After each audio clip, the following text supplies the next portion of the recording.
अस्सलाम वालेकुम friends, welcome to another vlog. आज का व्लॉग कुछ इस तरह का है कि रूटीन तो सब लोग शेयर करते ही रहते हैं कि आज हमने क्या किया, कल हमने क्या किया, रोज़ाना हम क्या करते रहे हैं। लेकिन रूटीन से हट के हम लोग क्या कर रहे हैं वो तो कोई भी शेयर नहीं करता। तो बहरहाल आज मैंने सोचा कि चलो मैं आप लोगों के साथ ऐसा सब कुछ भी शेयर करती हूँ कि रूटीन से हट के और कौन कौन से ऐसे ऐसे काम हैं जो हमें रोज़ाना फेस करने को मिल रहे होते हैं। तो आज सबसे पहले जब मैं सुबह उठी तो बड़ा मज़े का ये सीन हुआ कि एक लिजर्ड आ गई थी और लिजर्ड्स को भगाना तो मेरे बस की बात ही नहीं। तो आज हस्बैंड ने सोचा कि इसको मार ही दे, और ये मारने का सीन किसी फन से कम नहीं था।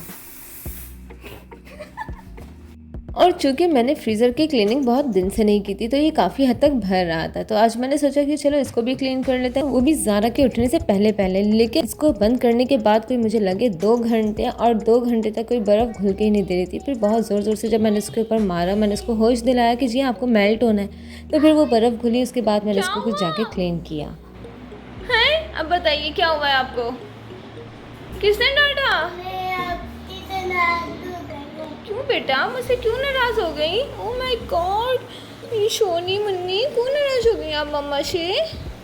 क्यों नाराज हो गई हैं? क्यों नाराज हो गई? मैं आपको गोदी में लूं तो फिर आप दोस्ती हो जाएंगी पक्का?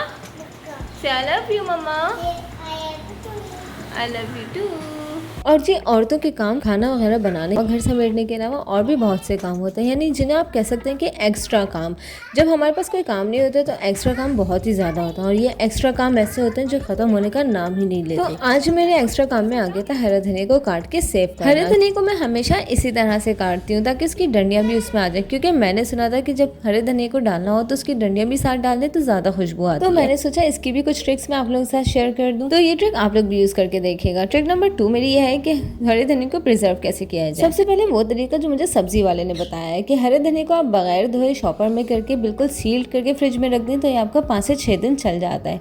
और ये मैंने करके देखा था तो ऐसा ही था। नंबर 2, इस तरीके से हरे धनिया को काटें जिस तरह से हम पालक करते हैं, और एक्स्ट्रा डंडियां उसकी हटा दें। इसको स्ट्रेनर में डाल के अच्छे से वॉश कर लें और फिर ड्राई होने दें। जब वो ड्राई हो जाए तो फिर एक पेपर में कवर करके इसको सील्ड जार में बंद करके फ्रिज में रख दें। ये भी 5 से 6 डेज चल जाता है। लास्ट ट्रिक जो सबसे बेस्ट है वो ये कि इस तरह से आपने हरे धनिया को काट लिया, स्ट्रेनर में इसको वॉश किया और फिर ड्राई किया और फिर उसको सील्ड जार में बंद करके आपने इसको फ्रीज कर दिया। जब भी आपने डालना है आपने फ़ौरन से निकाला, उसको खुरचा खाने पे डाला और फिर आपने इसको दोबारा से फ्रीज कर दिया। ये वाला तरीका आपका पूरा महीना चल सकता है। और ना यकीन आए तो करके देखिएगा, आप लोग मुझे ज़रूर दुआएं देंगे। और जी एक्स्ट्रा कामों में मेरा दूसरा काम आ गया था कूलर को वॉश करना। काफ़ी दिन से मैंने कूलर को वॉश नहीं किया था। आज मैंने सोचा कि इस बेचारे को भी थोड़ा सा वॉश कर लिया जाए क्योंकि काफ़ी दिन हो गए। तो जब मैंने वॉश किया तो मैंने सोचा कि आप लोग के साथ एक ट्रिक भी शेयर करूँ कि जब भी मैं पानी बनाती हूँ तो मैं इसमें जो तबर्रुक में आबी ज़मज़म आया हुआ होता है वो मैं इसमें शामिल कर देती हूँ। और वैसे कोई ये बहुत बड़ी ट्रिक नहीं है, लेकिन जब आबी ज़मज़म आता है तो हम भूल जाते हैं इस ट्रिक को यूज़ करना, और फिर हम क्या करते हैं कि वो चंद एक लोगों के हिस्से में आता है, 2-2 कतरे सब पी लेते हैं तो वो बस हो जाता है।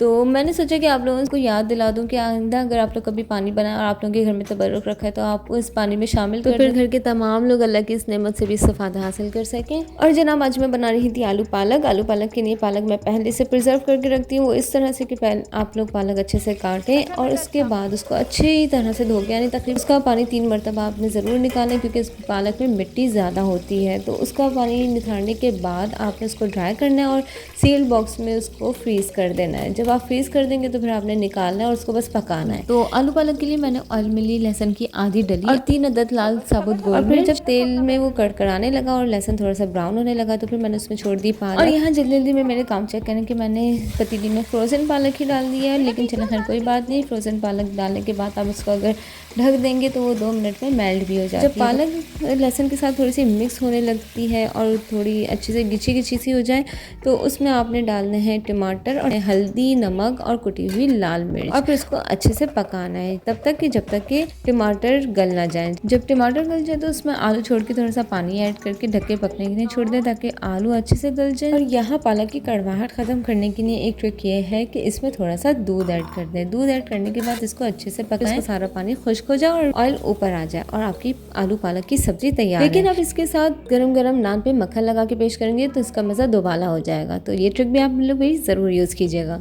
और चूंकि आज शाम में ज़ारा ने बनाना शेक की फरमाइश की तो चाय की जगह मैंने बनाना शेक बनाया और साथ ही नूडल्स रखे हुए थे तो मैंने उसको भी अवेल कर लिया। और जनाब बच्चों पे से 1 सेकंड भी नज़र हटाने का नतीजा ये होता है।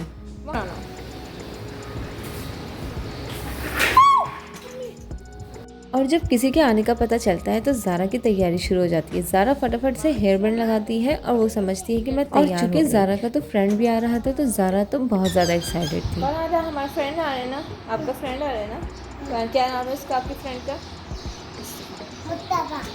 और ये था ज़ारा का फ्रेंड मुस्तफ़ा। और ये देखें कभी कभी के उल्टे काम।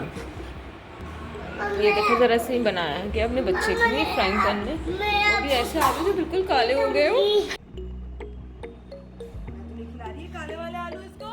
और कभी कभी ऐसा होता है कि बच्चों की खुशी की खातिर आप लोगों को वो भी काम करने पड़ते हैं जो आपकी रूटीन में शामिल होते ही नहीं। यानी आज वर्किंग डे था लेकिन फिर भी हम ज़ारा को राइड्स पे लेकर गए। ये गधा है पोनी है ना,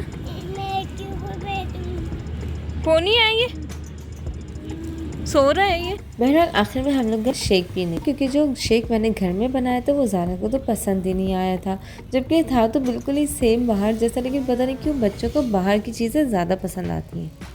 तो ये थे वो सारे काम जो आज रूटीन से हट के हुए, क्योंकि समझ आज कुछ भी नहीं आ रहा था कि व्लॉग में आज क्या बनाया जाए, कौन सी स्पेसिफिक पॉइंट को लिया जाए, लेकिन बस बन ही गया। तो अगर पसंद आए तो मेरी वीडियो को लाइक कीजिएगा, चैनल को सब्सक्राइब कीजिएगा और कमेंट बॉक्स में अपनी राय का इजहार कीजिएगा। मिलते हैं नेक्स्ट व्लॉग में, अपना ख्याल रखिएगा। अल्लाह हाफिज़।